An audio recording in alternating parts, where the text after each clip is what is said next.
जय गुरुदेव। और दोस्तों, मेरे चैनल तंत्र और अप्सरा विज्ञान में आपका एक बार फिर से हार्दिक स्वागत है। और देखिए, आज मैं आपको एक सम्मोहन साधना के बारे में मैं आपको बता रहा हूँ। वास्तव में ही बहुत ही गजब की साधना है।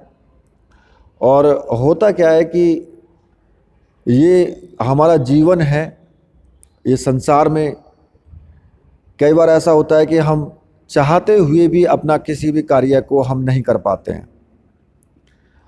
हम अपने जीवन में मान लिया हम किसी से कुछ कार्य निकलवाना चाहते हैं या किसी से कुछ रुपए ही मांगना चाहते हैं, भाई हमें उधार चाहिए, या किसी भी तरह का कोई भी कार्य हम संपन्न करवाना चाहते हैं, तो ये कोई ज़रूरी नहीं होता कि सामने वाला व्यक्ति आपको तुरंत हाँ कर दे या वो कार्य आपका कर दे या फिर वो चीज़ आपको दे दे जो आप उससे लेना चाहते हैं।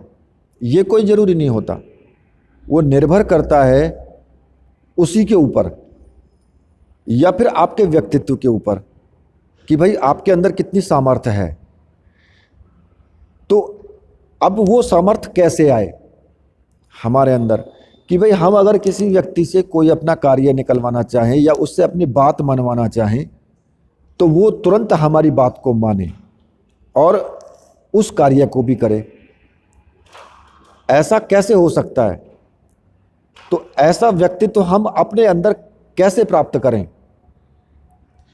तो ऐसा व्यक्तित्व प्राप्त करने के लिए हमें सम्मोहन साधना करनी चाहिए। होता क्या है, घर गृहस्थी में कई बार ऐसा भी होता है कि हमारी पत्नी है, हमारे बच्चे हैं, हमारी बात नहीं मान करके चलते, या तो पत्नी विपरीत चलती है या फिर बच्चे विपरीत चलते हैं। बच्चे गलत रास्ते पे चले जाते हैं, वो भी हमारी बात मान करके नहीं चलते। हम कहते हैं कि बेटा ऐसा नहीं, ऐसा करो ना, बच्चे उसको नहीं समझते हैं, वो अपनी धुन में अलग हैं।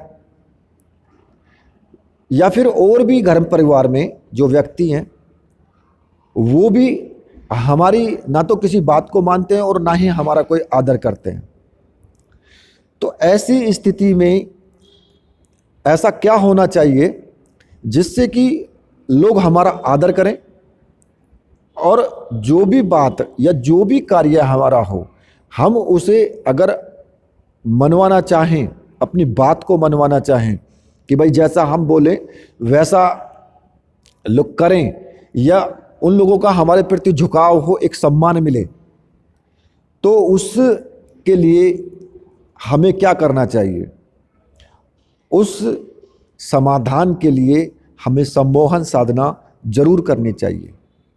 वास्तव में ये ऐसी साधना है कि अगर आप सामने वाले व्यक्ति से कुछ भी कार्य निकलवाना चाहते हैं तो आपके लिए वो मना नहीं कर सकता है, क्योंकि आपके शरीर के अंदर वो तेजस्विता, वो ओज आ जाता है सम्मोहन साधना करने से कि सामने वाले व्यक्ति पर उसका प्रभाव पड़ता है और वो आपके कार्य के लिए मना कर ही नहीं पाता है। तो अब आता है प्रश्न आता है कि ऐसी साधना कौन सी करें जिसमें हमें ज़्यादा से ज़्यादा लाभ मिले, या साधना सरल भी हो और उसका प्रभाव बहुत तेज हो। तो ऐसी कौन सी साधना होनी चाहिए? तो देखिए, ऐसी ही साधना मैं आज आपको बताने जा रहा हूं। ये साधना वास्तव में ही गजब की साधना है और इस साधना में को अगर आप कर लेते हैं तो आपके अंदर एक ऐसा व्यक्तित्व आ जाएगा, ऐसी एक तेज आ जाएगा कि आप देखेंगे कि आप जो व्यक्ति पहले आपकी कार्य को नहीं करते थे, आपकी बात नहीं मानते थे, वो लोग आपकी बात मानना शुरू कर रहे हैं और आपका हर एक कार्य जो आप कहते हैं वो कार्य भी हो रहा है। तो ये साधना जो मैं आपको बता रहा हूँ ये सरल साधना भी है और तेजस्वी साधना भी है, इसका तेज भी बहुत है। तो साधना को बताने से पहले मैं एक रिक्वेस्ट आपसे करूँगा कि जो भाई मेरे चैनल पर नए हैं प्लीज़ वो चैनल को सब्सक्राइब कर लें और साथ में ही बेल के बटन को भी प्रेस कर दें, ताकि जो भी मैं लेटेस्ट वीडियो डालूं उसका नोटिफिकेशन आपको तुरंत मिल जाए और आप उस वीडियो को देख पाएँ, क्योंकि मैं इस तरह की वीडियो आपके लिए डालता रहूँगा और एक से एक साधना और तंत्र के विषय में मैं आपको समझाता रहूँगा बारीकी से। दूसरा, मैं रिक्वेस्ट करूँगा कि वीडियो को पूरी देखना, स्किप मत करना, वरना आपको जो मैं समझा रहा हूँ उसके बारे में आपको नहीं पता लग पाएगा, आपकी समझ में ही नहीं आएगा। और जो साधना में सामग्री मैंने बताई है, बताने वाला हूँ, वो साधना की सामग्री अगर आपको चाहिए तो मैंने व्हाट्सएप नंबर दिया है वीडियो में, मुझे व्हाट्सएप कर सकते हैं। उस साधना की जो सामग्री है उसकी राशि दे करके आप साधना सामग्री आप ले सकते हैं। तो आइए अब मैं आपको साधना के विषय में मैं आपको बता देता हूं। देखिए, इस साधना में आपको केवल दो चीज़ों की ज़रूरत होगी।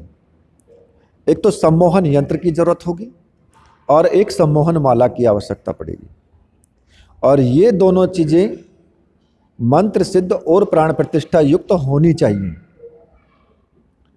ठीक है। और मैंने बताया है कि अगर आपको ऐसी सामग्री चाहिए तो आप मुझसे कांटेक्ट कर सकते हैं, मैंने व्हाट्सएप नंबर दिया हुआ है। अब आपको करना क्या है, किसी भी बुधवार के दिन पीला वस्त्र बिछा करके, मतलब कि चौकी रखें और पीला वस्त्र बिछाएं उस पर किसी भी बुधवार के दिन, और उस पर कुमकुम से चावल को रंग लें। कुमकुम जो आती है, थोड़े से चावल ले लें और उसमें कुमकुम मिला लें तो वो चावल लाल हो जाएंगे।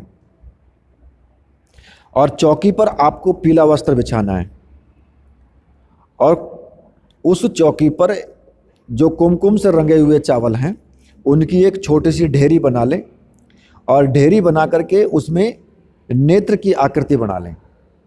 मतलब कि कुमकुम के चावल जो हैं उससे एक नेत्र की आकृति बनाएं, जैसे कि आँख होती है उसकी आकृति बना लें, और उसके ही बिल्कुल ठीक उसके बीच में सम्मोहन यंत्र को स्थापित करना है। ठीक है। आपको उत्तर दिशा की तरफ मुख रखना है अपना, उत्तर दिशा की तरफ मुंह करके बैठे।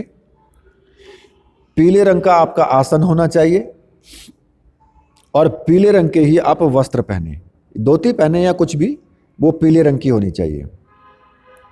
सबसे पहले आपको क्या करना है, एक दीपक लगाना है।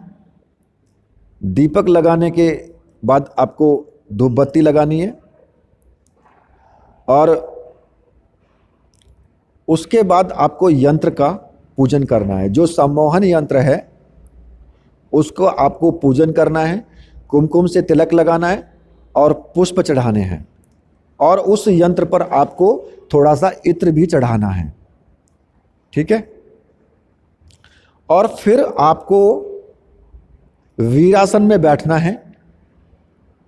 वीरासन में, अब वीरासन में आप क्या कैसे कहेंगे कि भाई वीरासन क्या होता है, तो दोनों पैर मोड़ करके, दोनों पैर पीछे की तरफ मोड़ करके अपनी एड़ियां जो हैं आपको अपने पीछे जो नितंब होते हैं वहां पर आपको लगानी है, जो कि कूल्हे होते हैं। मोड़ करके बैठना है आपको सीधे, मतलब कि जैसे मुस्लिम लोग नमाज पढ़ते हैं जिस आसन में, वो वीरासन ही है। तो उस आसन में बैठ करके उस यंत्र पर टकटकी लगा करके उस यंत्र को देखते हुए, जो सम्मोहन यंत्र है उस यंत्र को देखते हुए सम्मोहन माला से 5 माला का जाप आपको करना है। ठीक है। सम्मोहन माला से 5 माला का जाप करना है केवल, और ये 7 दिन तक लगातार करना है आपको। ठीक है। 7 दिन तक प्रतिदिन आपको करना है। मंत्र जो इसमें आप जपेंगे उस मंत्र को मैं आपको बता देता हूं, और मंत्र आपको वीडियो में ही मिल जाएगा, वीडियो में से आप नोट भी कर लेना, ठीक है। तो मंत्र इस प्रकार से है, ओम सम सर्व सम्मोहनाय वसमान्य ओम फट। जब 7 दिन आपके हो जाएं, और ये किसी भी टाइम कर सकते हो आप, सुबह भी कर सकते हो और रात्रि में भी कर सकते हो, ऐसा कोई इसमें बंधन नहीं है। जब आपके 7 दिन हो जाएं तो 7 दिन के बाद यंत्र और माला दोनों को आपको विसर्जित कर देना है, कहीं भी बहते हुए पानी में उसको विसर्जित कर दें। अब आप कहोगे कि जी महंगी सामग्री आती है, आपने विसर्जित करवा दी। तो भाई विसर्जित इसलिए किया जाता है कि जो भी आपने जप किया है वो जप का जो फल है वो हमको मिल जाए और उस देवता तक हमारी बात पहुंच जाए, वरुण देवता हमारी बात उस देव तक पहुंचा दे, जिससे कि हमें उस साधना का फल मिल सके। तो यंत्र को भी और माला को भी बहते पानी में विसर्जित कर देना है 7 दिन बाद, ठीक है। तो आप देखेंगे कि आपके शरीर के अंदर, आपके व्यक्तित्व में ऑटोमेटिक ही एक ऐसा निखार आएगा कि एक सम्मोहन यानी खिंचाव आपकी आंखों में आ जाएगा इस साधना के माध्यम से, कि आप देख पाएंगे कि वास्तव में जिस कार्य को कराने के लिए पहले हम व्यक्तियों से खूब विनती करते थे, लेकिन वो हमारी सुनते नहीं थे, हमारा कार्य भी नहीं होता था, आज वो व्यक्ति कहने मात्र से ही हमारा काम कर देते हैं। या एक सभा में जो बोलते हैं तो लोग आपकी बात को ध्यान से सुने। तो इस प्रकार की सम्मोहन शक्ति आपके अंदर आ जाएगी इस साधना को करने से। वास्तव में ये बहुत बेजोड़ साधना है, और ये साधना मैंने आपको पूर्ण रूप से पूर्ण विधि विधान के साथ मैंने आपको बताई है। अगर इस साधना में को आप करेंगे तो फिर आप देखेंगे कि वास्तव में आपके व्यक्तित्व के अंदर बहुत ही तेजस्वी और निखार आया है। वीडियो मैंने आपको वीडियो में मैंने आपको पूरी साधना बता दी है, और अगर वीडियो आपको अच्छी लगी है तो प्लीज़ वीडियो को आप लाइक कीजिए, चैनल को सब्सक्राइब कीजिए, और मेरे साथ बोलिए, बोलिए वीर बजरंगबली हनुमान जी महाराज की जय, बोलिए मेरे परमहंस गुरुदेव की जय।